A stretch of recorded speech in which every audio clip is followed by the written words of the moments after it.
Hello, everyone. Our today's guest is Trent Haire, who has been working with top creators for over half a decade now. He now owns and operates Creator Campfire, where he helps creators optimize their content and scale their operation via YouTube strategies, systems, and a job board dedicated to creator-specific needs.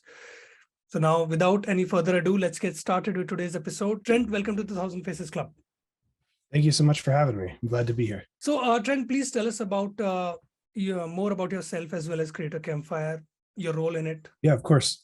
So I've been in the YouTube space for about 7 years now. I got my start editing videos for Preston or TBNR Frags, and then from there, as he grew and as he scaled, I was his first employee. And so as we grew and as we scaled, my role evolved over time into more of a content management, and then eventually into a full-on YouTube strategy role. I think by the time that we parted ways, there were 50 or so full-time employees. And so my role was director of strategy there, which involved being a YouTuber that didn't have to record so that Preston and Bree and other talent could focus on actually doing the higher leverage tasks and the things that only they could do. Whereas I was there for being a giant QC point, a quality checkpoint for all the teams. If anyone had any YouTube questions, they would come to me first. Right. Responsible for reviewing ideas, looking over outlines and making sure they're structured well for retention and that there's going to be enough content and that it all makes sense. And I was also over titles and thumbnails and packaging in general was my department.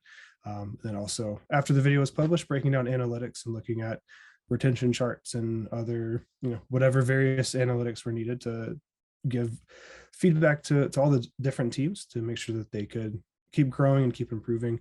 And then here recently, for the past year or so, I started Creator Campfire just as a primarily consulting service. That's my primary driver right now. So I consult top creators and also companies facing the creator space. So that looks like people who invest in and acquire channels was one of my clients, where they're looking for how can they interact intelligently with the creator space. So it's a fun mix of working with creators and helping them optimize their content in the typical sense of looking at your retention and your CTR and all of that stuff, and then also helping them scale and be ready to scale with systems and processes. I think that's something that I get excited and nerd out over systems. I know a lot of people, their eyes probably just glaze over and they get bored, but if your goal is growth, I think you're not going to be able to do it sustainably unless you have those systems and processes in place. So help creators put that in there, and then helping companies understand the creator space. And that's me in a nutshell. That was a lot. So but I'm glad you touched upon working with creators, because as I said in the introduction that you have over half a decade of experience now. So if I can ask you to again summarize your, let's say, top 3 things that separate a good content creator from a great one, or if I can rephrase, what stops a good content creator from becoming a great one? Top 3 things. Yeah, for sure. Through the 3, I think the first thing that comes to mind is just a lack of iteration. I think there are a lot of really good creators that get stuck just making good content, and they get comfortable doing that. And then once you have the first taste of success, you want more and you continue doing that, but there's also a side that becomes a little bit more risk averse, where they don't want to test and iterate and go try new things necessarily. You don't need to go wild and completely change your niche from video to video or anything like that, but being able to test and iterate and find those small 1% changes day after day that can continue to make you better. I think that's one of the biggest differences I see in working with creators with 20 million subscribers versus ones with 500,000, where it's they're always looking for something new to test and they're quick to do it. I think that's the first thing that comes to mind. Let me think of some others. I was going to say something about teams, but I think there are great creators that don't have teams. I think there's been a really big push to become like Mr. Beast because he's been successful, but I don't think you need 150 employees and $1 million budget per video to be a great creator. I think it's just about understanding your audience at the end of the day. Like Mr. Beast's goal is to be the widest audience possible, and not every creator needs to aim for that. So I think there are a lot of good creators out there that if they would spend a little bit more time understanding their audience, I think they would be able to become great. And I think, the final thing to separate them, I think, is how each creator defines the word great, if that makes sense. Like, I think that there's typically, when you think of great creators, people's minds immediately go to hundreds of millions of views Yeah, and the biggest one. subscribers. And Yeah. yeah, and I think there are great creators, and I think the great creators that are out there are ones that know their goals and are hitting them. Because I don't remember the specific channel, but there was I believe there was a lawyer or a law firm that had basic help videos where they might have been getting a couple hundred views per video, but because Okay. they were all directing to their law firm, they had tens of millions of dollars in revenue. So I Wow. think that it's something where you need to define great based on your goals and understand it that way. So I think, in summary, I think it's the testing and the iteration. Yeah. Um, I think it is the speed at which you do it and understanding your audience. And then I also think it's making sure you have your own goal set, to define how you want to be called great, Yeah. because not everyone's going to be Mr. Beast. Absolutely. And I'm glad that you made this distinction between what defines great and what defines good. But there are mistakes that are universal when you look at content creators who are beginning their journey, starting on their journey. Mhm. So what are some of the basic strategic errors that you see most of the people committing, and they're committing and committing? I mean, there's no end to it. So how can they avoid it? And what are these mistakes? Yeah, for sure. I think the biggest mistake that I see are people saying that they're stuck and they need help when they've only posted 5 videos. I think a lot of creators starting out don't post enough content. Yeah. Um, you post one video and then expect to have feedback on, there's no statistically significant data on 15 views. Like, there's no way to determine that. So you have to, and I've heard Mr. B say it, it's one of those things, like any top creator or consultant's probably going to tell you the same thing, of just post 100 terrible videos. Like, understand it's going to be garbage, but you have to get through it. It's like, for me, whenever I post content on Twitter or LinkedIn or wherever else, like, I was not good starting out. I cringe when I go back and look at I posted a quick video and it was like 4 minutes, and I watched it and I was like, oh, what was I doing? And I was thinking of that a week later. So if you're posting 100 terrible videos over the course of a year, like, by the time you're posting the 100th, if you go back and look at your first, it'll most likely be unrecognizable. That's definitely one mistake, is just not posting enough and not getting enough feedback. I think also not looking for feedback. There's so many people who post a video and it does poorly and they don't stop to ask themselves why. They just think, okay, time to post the next one. And if you're not taking learnings from it, um, maybe you'll get lucky, but your chances are, you're essentially shooting yourself in the foot to grow if you're not trying to take learnings from each and every video. There are people who want to, like, for my clients, whenever I'm doing retention analysis or different things, if they posted quite a few videos in a week, I'll pick the one that performed the worst. Like, I get excited when I see an underperformer because I know I have a lot more to learn there than I would if there's a 1 out of 10. Correct. You can still learn things. There's always ways to look at the retention graph and see how audiences behave and find those things. But whenever something falls completely flat, that's when you have a lot of digging to do. And I get excited to uncover that. And then the other mistake I know of is just my personal pet peeve of just making their thumbnails too cluttered. That's the biggest thing. Okay. Yeah, just having too much going on in your thumbnails. Just having a very clear understanding of what the video is, understanding that people have to look at it at a glance. They're spending a fraction of a second scrolling on their phones or on their computers. So just make things clear and easy to understand. I think those are probably the biggest ones. Right.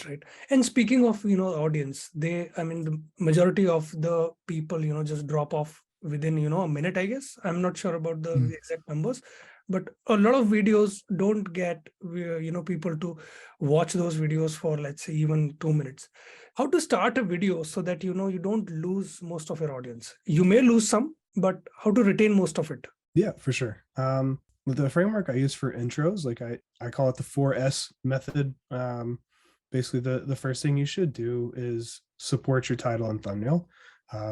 Audiences are lazy and selfish, so if they click on a video and you're not immediately showing them what they clicked for, they're most likely going to click off. They shouldn't have to work to be satisfied with their click. It doesn't have to be over the top. You don't have to just repeat the title. There are more creative ways to do it. You could do it visually. You could say it. You could, there's so many ways to tackle that. But the first thing you the first thing you need to do is support that title and thumbnail, because that's the reason they click. So make sure that they understand like, hey, it's here. Even if the payoff is later, just letting them understand like, hey, this is what you clicked on. This isn't clickbait. I didn't just say this and I'm never going to discuss it again. So that'd be the first thing, is supporting that. The next step would then be situating the viewer. So giving them necessary context. I use the word necessary for a reason. I think too many creators get hung up in giving the audience every possible thing they could ever need to understand before starting the video. And that's just going to drag. You want to get them into the video pretty quickly. The biggest retention hack for any video is getting to the main portion of the video. Right. That's the reason that they're there, but you also can't just throw them in the deep end, because if they don't have at least something to hold on to or something to mentally grab onto to help get them through it, I think that's where you're going to lose people as well. And then I think for this third thing is just keeping it seamless. It shouldn't feel very much like an intro is a fully separate segment and then you have a clear definitive start of the actual piece of content. I think you need to blur those lines a bit more. Okay. Whenever I was so for example, a mistake that we made whenever I was with Preston, was especially for our gaming videos back whenever I was editing them, was we would have sort of a cold open or a little montage of either funny moments or really cool, awesome moments and things that happened. And so we had that almost as a separate intro into, this was 2016 and 2017 YouTube. So we had the EDM or techno music, and then like the animated graphic of, his logo coming in. So that was another intro, if you will. And then after that, we had the actual introduction where Preston's then introduced it. We had like 3 intros back to back to back without any real value being provided. And so once we realized that, we're like, wait a second, we could just start the video saying with what's going to happen and be intentional about, supporting the title and thumbnail, getting them situated, and then getting it seamlessly into the video. Like that is, that does infinitely better. And then I think the fourth S is just keeping it snappy, just making it quick. You don't necessarily have to rush through. I know there are hyper optimized creators that do it in 6 seconds, but there's also channels like Yes Theory and these more video essay type channels where it's much more grandiose, I guess, where it's much more cinematic, but you're still getting, if they are exploring an abandoned island, you're going to get incredible drone shots and cinematic shots of this abandoned island while they're kind of explaining some history behind it. It still does all of the same things. It might do it in 30 to 45 seconds as opposed to 6 seconds, but that also fits the style of the video, and they know that's what their audience will resonate with. So I think that's how I think through the intro structure of just, make sure the title and thumbnail is supported, make sure the viewer is situated, make sure the transition is seamless, and just keep it all snappy. And then you just move them on through. Nice. So Trent, if I may ask you, like, what did you think of the way I started this interview? Because I gave an introduction, which is, to tell our audience about you. And what we essentially do is, when we, in our post-production, we put, a highlight clip of the guest speaking for, let's say, 10, 20 seconds. Then the introduction comes, then the interview starts. What do you think of that process, honestly? Because I know a lot of podcasts and shows like this do that, because I think there's value in previewing what the audience may get from it. Giving them a reason to stick around, because it's not like in other traditional like entertainment YouTube, you kind of have everything scripted out and you know what's going to happen, whereas in conversations you don't. You're going back in and doing it later. So I think that there are ways. I think that podcasts in general should restructure their intros just where the things are moving more in parallel. I think your intro is very brief, which I appreciated.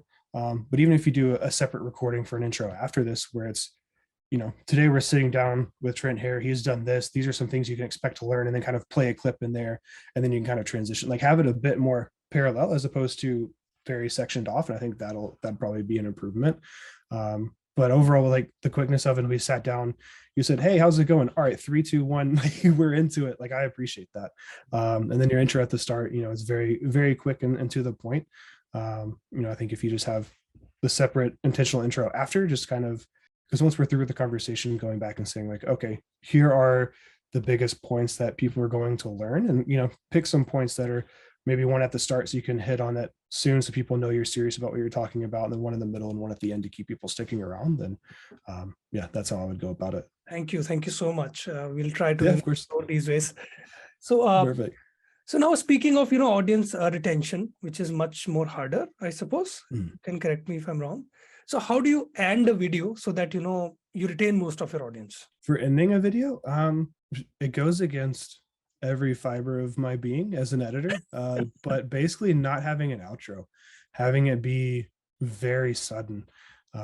There's really, I call the whenever the main video is done and there's an outro section starting, all of us know it. We can see it, sense it, we can feel it, whether the creator uses the same music track and brings it in, we're like, okay, we're Yeah. almost at the end. I think the biggest thing is just not signaling the end and just ending. So if you do typically have, a very buttoned up outro and you have your music that comes in, cut it. Like there's no reason to leave it in there. You're just giving the audience a chance to leave. I think that at most, like some people use end screens and they can be a useful tool to push to other things, but you don't need to use the full 20-second limit that they have. Yeah. I think it's more of bring them up for 5 seconds while you're still on the final closing thoughts. And then, then you're out of there. You're not having a fully separate outro. If you need to CTA for something, like you want to have a CTA to subscribe or to like the video, then do that in that last 5 seconds. I would say keep it under 5. For the most part. Obviously there are exceptions to that, but that's kind of how I think through the outro, because once you reach the end of the content, I call it the end of value, or the EOV, where there's a very clear moment where it shifts into no more new information is going to be revealed. I'm just doing my due diligence as a creator and saying like and subscribe and comment. People are gone, the same way that, whenever always compare it to like Netflix or any other streaming service, there's a skip intro button. So don't waste time on intros because people clearly don't care. And even the massive corporations have caught on to that. And also the autoplay, the next episode comes up while the credits are rolling. So there's no reason to have an outro either. Just get to the end of your content. I think someone I could point to, just as a very quick example, is like the Beast Reacts channel. For them, they watch the final clip, and if they're talking about fastest workers, it's wow, those workers are really fast, make sure you subscribe, and then the video's over. So they even taking the time to do that CTA, they probably still see a small drop, but your graph is going to be much more level going across, as opposed to, hey, here's the end of the content, and then it drops all the way down to 5% before you're even out of there. Like retain those numbers, get greedy with it, and leave them wanting more so that they click more and continue their session. Right. Makes sense. And I've never understood why the skip intro button doesn't work automatically, just like, the next episode button does. Because once you're into a TV series, I don't know why that button is not automated, but that's a separate conversation. So Trent, recently you shared, your interesting insights into CTR and how YouTube gauges audience behavior. Can you explain that for our audience? Which insights in particular are you talking about? You talked about like talked about audience engagement rather than mapping things into CTR. I don't even okay. Yeah. Sure. So CTR overall, for those who are watching this and might not be familiar, CTR is click-through rate. Obviously the amount of impressions a video is shown versus how many times it's actually been clicked. That's a CTR. And I think too many creators put too much credence into CTR. It is a very important metric in the sense of video success, but CTR itself, like if you tell me you have 12% CTR in a video, that doesn't mean anything to me. CTR on its own is irrelevant in the sense of being able to determine a video success off of it. So for example, if for large creators, I mean, they might have 5 to 6% CTR, but that's on hundreds of millions of impressions. But the danger is that small channels then see large creators have 5% CTR and wonder why their videos aren't going anywhere. Whenever they're only, the smaller channels are getting 5% CTR on 150 to 200 impressions. It's very, very different. So I think the biggest thing you need to look for whenever you're looking at your analytics is just keeping it all contextualized with views, and looking at how is the audience responding to this in general. It's not just about the number, it's about were they satisfied when they clicked. If you have a low CTR but everyone's watching through it, you have a high retention, great. Try to change up the title or thumbnail, try to find some way to get more people to click to see if they'll watch it just as long too. Or also keeping in mind that, CTR as a metric just shows people's interest level in general. And also, if you have a very, very niche topic, odds are it's going to be a low CTR.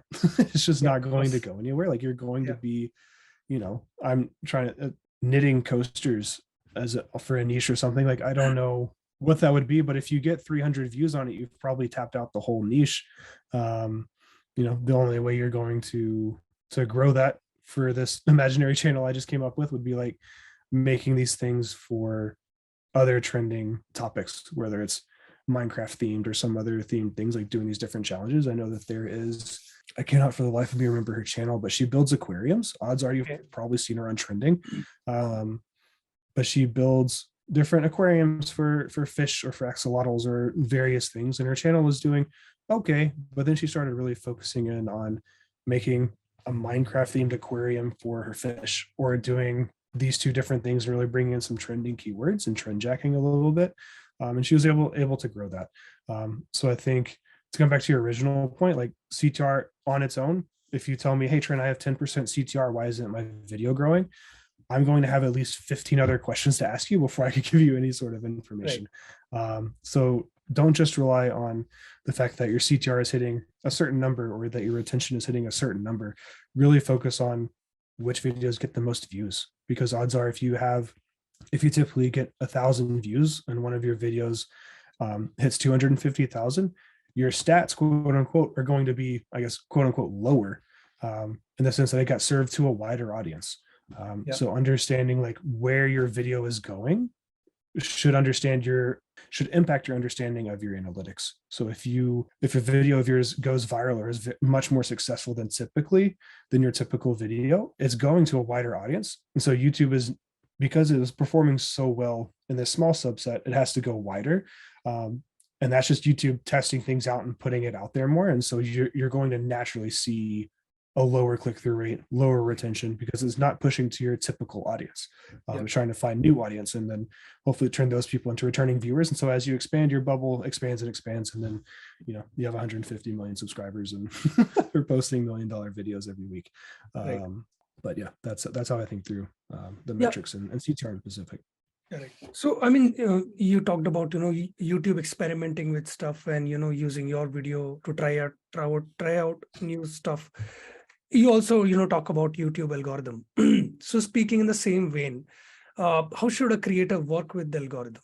Because a lot of people say that, it's impossible. And there are, some ways that you're actually actively working against it, right? So what are those ways and how to avoid and how to actually work with the algorithm? Yeah, I think the best way to work with the algorithm is just to think of it. Like, I always tell people to replace the word algorithm with the word audience. I think it puts everything into perspective. Ultimately, that's YouTube's goal with the algorithm, is to provide the audience with a satisfying viewing experience. Like, their goal as a company is going to be satisfied viewers, because those are the people that are going to come back to the platform, spend more time watching content, watch more ads, YouTube gets paid more, et cetera, et cetera. So when you're thinking of the algorithm, you have to think of the audience in general. Because it's not necessarily just different levers of, okay, CTR is here, AVD is here, let me, there's elements of that, but really those numbers are just reflective of human behavior. And so at the end of the day, think through like, what is interesting to humans with regards to this video? Like, why would someone take time out of their day to click on this and to watch it? Because people, time is a non-renewable resource for every single person. So why would someone use that on my video? Why would they click this? Why would they watch this? Okay, they only clicked it this many times. How can I make this more valuable or more interesting to them that they want to click it so many more times? Working with the algorithm is about serving an audience at the end of the day. I think that, one of the most common way I see people shooting themselves in the foot, aside from just only obsessing over numbers, is really not being focused on what you publish on your channel. I think too many times people spread their content too far horizontally. They try to cover too many areas. That's not to say you can't experiment. Creators should think of themselves. There's two ends of the spectrum. Creators either think of themselves as one TV show and they can only do that one thing and they therefore pigeonhole themselves and they don't grow. Or two, they go way too wide and they think of themselves as an entire, cable network package where it's, every single channel, every single show. And like, you're not that either. You're not going to be broadly appealing enough to be that unless you're The Rock or some mega celebrity. And even then it probably wouldn't work on YouTube because YouTube, in the sense of the algorithm as the technical side, YouTube works for the audience first. Their goal is not to say, oh, you posted this video, let me take it and go show these people. It's working backwards from that. It's looking at the audience saying, okay, you're logged in based on your history. Hey, you might like this, this, and this. And so whenever you're posting content, think of it as serving an audience. That's the goal at the end of the day. And also, so in order for it to pick the correct things and to be served to the right people, think through what you're posting. It should all be in line with the same audience. There's a reason, for Preston, like we had the separate real life channel, we had his wife's channel, we had gaming for both of them, but even our gaming was separated into Minecraft and Fortnite and Roblox, all separate channels, because those are all separate demographics. There's obviously going to be some overlap, but for the most part, those are very different audiences. And so instead of having a Preston gaming channel where it's Minecraft and Roblox and Fortnite all in one, you're basically building up a fragmented audience on that channel that then every single subscriber and every single person that your videos get suggested to, you're building an audience that won't click on every video and won't watch every video. So you're naturally over time just going to build up a fragmented set that won't ultimately click on everything that you're posting. So you're shooting yourselves in the foot in the long run. Yeah. And, in the same Twitter thread, you also mentioned that, your real competition is your last video. So, I mean, it's a very intriguing statement because people often say that, the real competition is your, yesterday's self, something like that. But you said your last video. So what do you mean by that? I mean that you're not competing against other creators in your niche. I think you can look to them for inspiration, and there's a friendly rivalry there. Like again, just to go back to my experience with Preston, like we had the channel Unspeakable, who did real life vlogs and Minecraft content, very, very similar creator, very similar audience. And it was always a friendly rivalry of like, oh, he did this idea first, we're going to do this one. But at the end of the day, you're collaborators, and both of you making good content is ultimately going to rise both of you to the top. But the real competition is your previous video, in the sense that, okay, you had 55% retention. How do you get 56? Okay, 10% of people clicked on this. How do we get 10.2% of people to click on this? Your goal should be improvement over each video, not necessarily just getting more views than other people. Right. And so whenever you're competing against your last video, you're really just trying to compete to satisfy your audience better with each video. Right. I guess is another way to frame that. Right. And, speaking of shorts, which are all rage nowadays, what do you think of the latest developments in the YouTube partner program, which they recently announced? Yeah. We'll see. I don't know. I know the RPMs aren't going to be, I think there's a mix of people that think they're going to be over the top and everyone's going to be instant millionaires. And there's also the side that's like, we don't know how brands and advertisers are going to interact with it, and it'll be low. I think that anything that's actually long-term revenue sharing with a platform for creators is a positive. And I think if there's a platform that's going to figure out how to do it correctly for the long run, it's going to be YouTube, but based on their track record with the existing partner program. Right. So I think it's a net positive. We'll see what the RPMs are and where it goes. But ultimately, I'm excited to finally have a platform moving out of the bonus phase and actually, sharing revenue with creators and finding a way to do that sustainably, so that they have a place to go where they can make money and not have shorts just be the means to an end of getting a long form audience in order to make money. I think that we're going to see a lot more people, fully monetizing shorts and doing it well, and having it be ad revenue from the actual videos themselves and not just brand sponsorships or anything else. Yeah. And with shorts, you can, post much faster as well, because the content, you don't require a large setup and it's just like 60 seconds. But what is the ideal frequency with which you should post both the long form as well as the short form? Because it's like, in our case, we are doing that and we are still trying to find the right balance here. Yeah, I think it depends per channel. I would say for a podcast, I've seen posting their long form full interview once a week, and then maybe 1 or 2 or 3 shorts relating to that one afterwards, a sort of promo back to it. I've seen that work well. Okay. I think it just depends on like what does your audience tolerate. I think going through and looking at your channel wide analytics and looking at the average views per viewer, then you could filter that, I believe, by long form or short form. I think, I don't know if that's added yet or not, but you can, if the worst case, you have to do it fully manual, set up 2 groups on your channel, one that's all your long form and one that's all your shorts, and be able to compare those groups. But looking at the average views per viewer over the course of a month. So if you're posting 4 videos a month and your average views per viewer is 6, like they're coming back and wanting more, like, hey, you might have some leeway to continue upping the ante a little bit more. Right. But at the same time, if you're posting 60 shorts a month, you're posting 2 a day, and your average views per viewer is 15, like, hey, maybe you need to slow it down. They're getting inundated and they're not seeing everything. So I think that there's a balance there. It just depends on To find out your audience, and it's channel to channel. Yeah. And YouTube doesn't allow custom thumbnails on shorts. Do you have any theory on it? Because I don't understand, frankly, why YouTube doesn't allow that. Yeah, I mean, it kind of bothers me in an extent, because like I've always enjoyed thumbnails, but at the same time, if their goal is the shorts, I guess it depends on where the majority of their shorts watch time comes from. Like if it's a majority of people just scrolling through, then there's really no need. I'm just thankful that they finally separated the channel pages, so it's videos and shorts and not all mixed together. But I think that I think the confusing thing would be if you had a short that had a thumbnail, just making sure that the thumbnail represented the fact that it was a short and that people weren't getting clickbaited into thinking it was a long form video, and just having the separate, the very visual difference of like, okay, there's a vertical thing and there's blurred things on the side. Like I know that this is a short, as opposed to something that's still a full 16:9 frame thumbnail, but you click on it, it's a short form video. Right. I think that there's probably a case to be made for that, but I don't know how significant the difference is between that happening versus not, and like where the majority of their watch time is coming from on shorts. If it's primarily from the shorts app or from people in the YouTube app and just scrolling, then there's no need. Yeah, there's no need.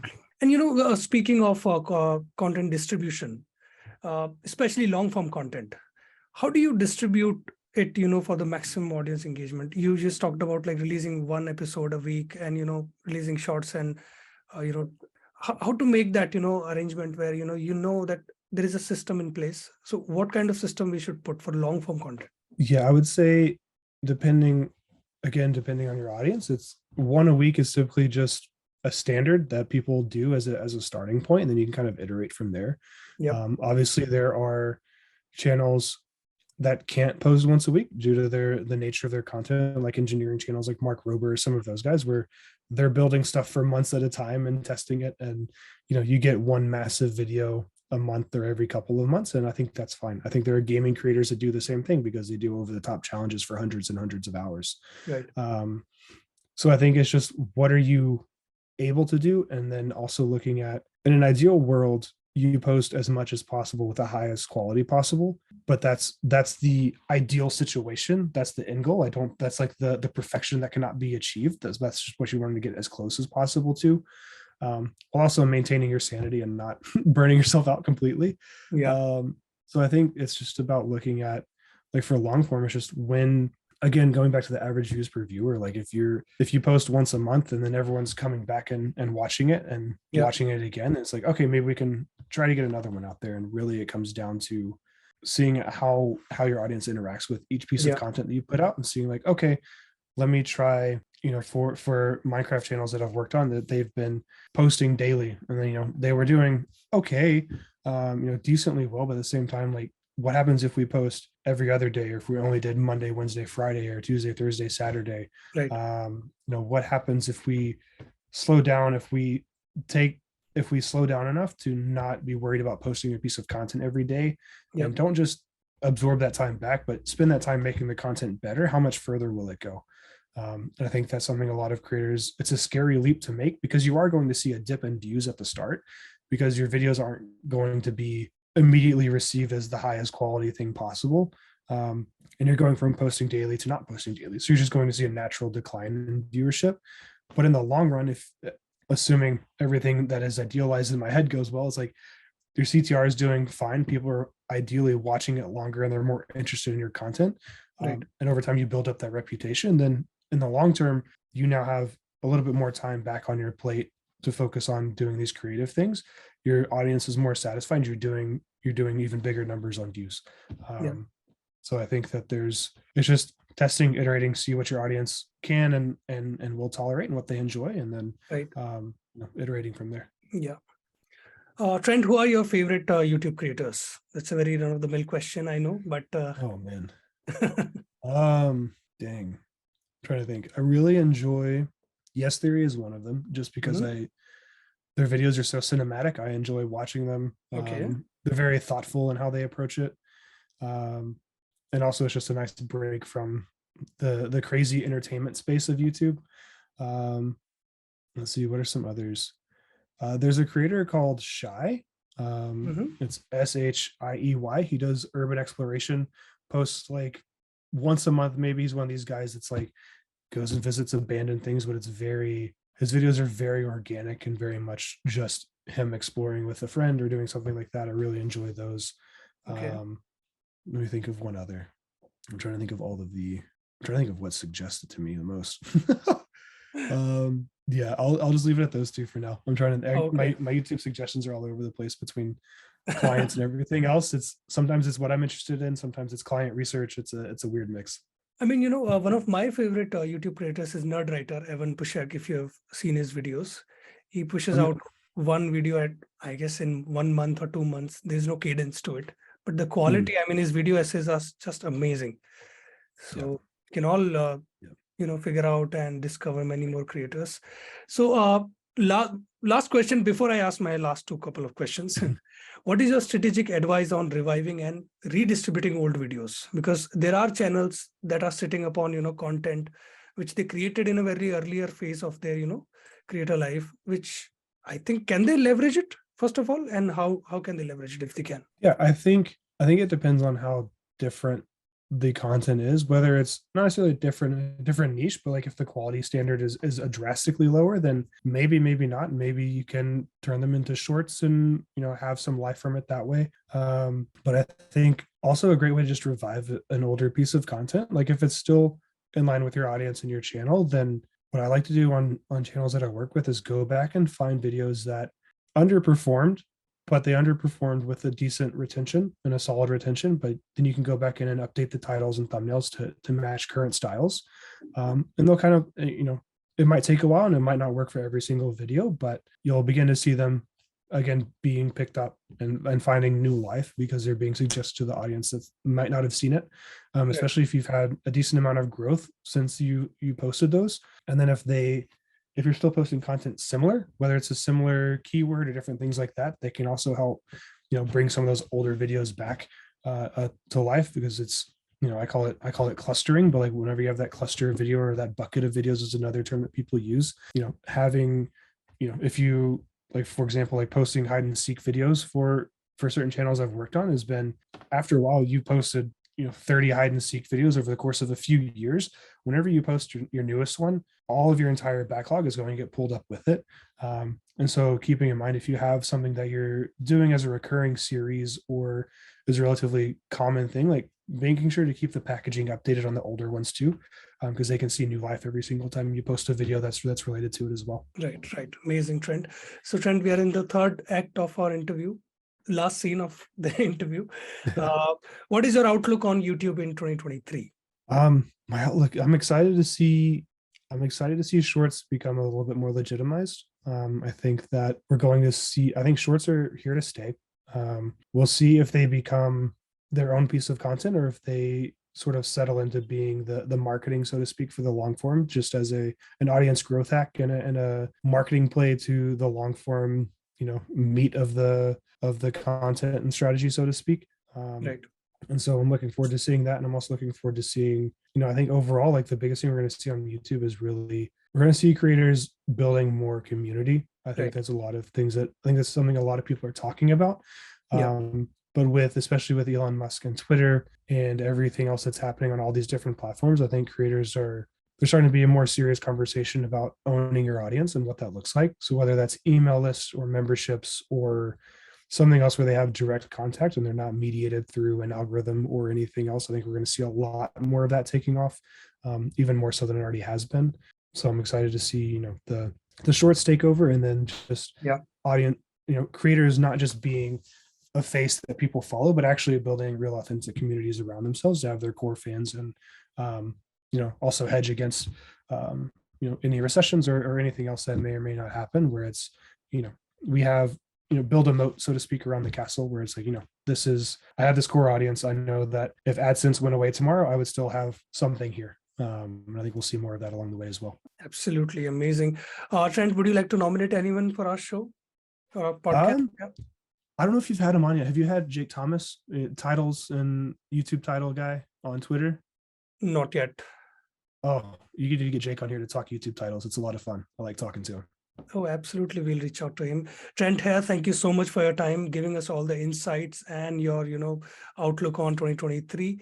We hope you, continue to share your wisdom, YouTube wisdom on Twitter, because we follow you there. We'll put the links of your social media channels in the description of the video. Any last thoughts, if you'd like to talk about anything that I missed upon, anything? No, man, you covered it really well. I really appreciate you guys having me on. And if anyone listening to this or whoever comes across this, if you ever have any questions, reach out to me on Twitter or sign up for the newsletter, whatever you want to do. I'm here to help. So I'm happy to help anyone take over YouTube. Thanks again, Trent. And cut. That's it for today's episode, guys. If you really liked it, please subscribe to the 1000 Faces Club and press the bell icon below so that you don't miss any videos from us. Thank you.